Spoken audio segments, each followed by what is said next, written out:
예, 시작하겠습니다. 진보당 수석 대변인 홍성규입니다. 오늘 두 가지 말씀 드리겠습니다. 첫 번째입니다. 김건희 여사의 제2부속실 어떻게 진보당 당사라도 뚝 잘라서 내어드릴까요?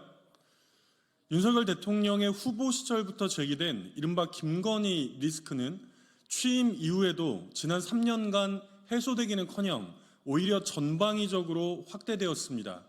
오죽하면 한간에서 대통령은 V1이라고 하면서 배우자인 김건희 여사를 V0라고 칭하겠습니까? 일국의 대통령 배우자가 국민의 눈을 피해 반복적으로 잠수를 타는 것도 참으로 낯뜨거운 일입니다. 김건희 리스크는 이제 대통령만의 리스크가 아니라 나라 전체의 리스크가 되어버린 지 오래입니다. 제2부속실 설치나 특별감찰관 임명이나 다 그래서 시끄러운 것 아닙니까?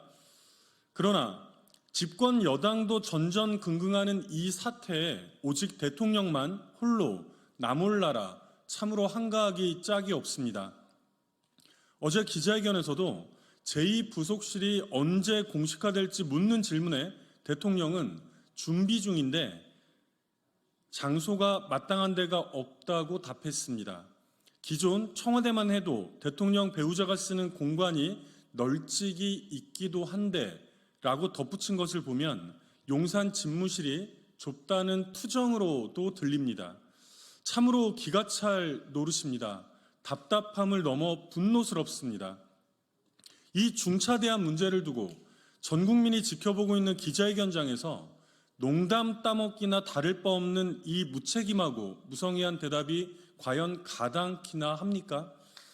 누가 좁은 용산으로 옮기라고 등이라도 떠밀었느냐는 비판은 차치하고라도 정 그렇게 공간이 없다면 급한 대로 진보당에서 당사의 절반이라도 뚝 떼어드릴 용의도 있습니다. 그만큼 김건희 리스크는 현재 초미의 현안입니다. 대통령의 배우자와 그 가족이 수시로 검찰과 재판정을 드나드는 것이 정상적인 상황은 아니지 않습니까? 제발 사태의 심각성을 지금이라도 인식하시기를 강력히 촉구합니다. 두 번째입니다. 한일 군사동맹 추진이라뇨? 이게 말실수가 가능한 문제입니까? 실질적인 한일 군사동맹에 대하여 김선호 국방부 차관이 국회 국방위원회에서 허겁지겁 말을 번복했습니다. 일본과의 상호 군수지원협정 체결에 동의하느냐는 질문에 오전에는 필요한 조치사항이라고 답을 했다가 오후에는 정부 차원에서는 동의하지 않고 검토하고 있지 않다고 부랴부랴 말을 바꾼 것입니다. 상호 군수지원협정은 유사시 군수물자와 용역을 지원하는 국가 간의 약속으로 사실상 군사동맹과 다르지 않습니다. 이토록 중차대하고 민감한 문제에 대하여 우리나라의 안보를 책임지고 있다는 국방부 고위 관계자의 입에서 태연하게 흘러나온 말에 충격과 당혹감을 감출 길이 없습니다. 과연 이것이 사소한 말실수로 치부할 수 있는 문제입니까?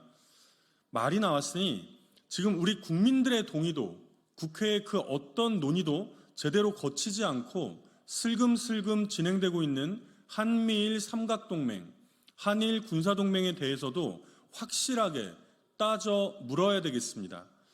집권 여당의 국민의힘은 공식 논평에서 한미일 동맹이란 표현을 버젓이 썼다가 뒤늦게 슬쩍 수정하고 국방부 차관이란 자는 실질적 군사동맹 추진에 필요하다고 했다가 말을 바꾸는 작금의 사태를 과연 우연이라고만 볼 수 있겠습니까? 현 정부의 외교안보 실세라 일컬어지는 김태효 국가안보실 제1차장은 자신의 논문에서 일본 자위대의 유사시 한반도 진출을 옹호했고 과거 이명박 박근혜 정부 시절 한일 군사정보 보호협정, 이른바 지소미아 밀실 추진에 앞장섰던 자이기도 합니다. 이러니 친일 매국 정권이란 비판이 나올 수밖에 없는 것 아닙니까? 우리 국민의 눈과 귀, 판단을 피해서 은근슬쩍 추진되고 있는 이른바 한일 군사협력의 그 모든 전모를 즉각 공개하고 철저하게 조사해야 합니다. 이상입니다.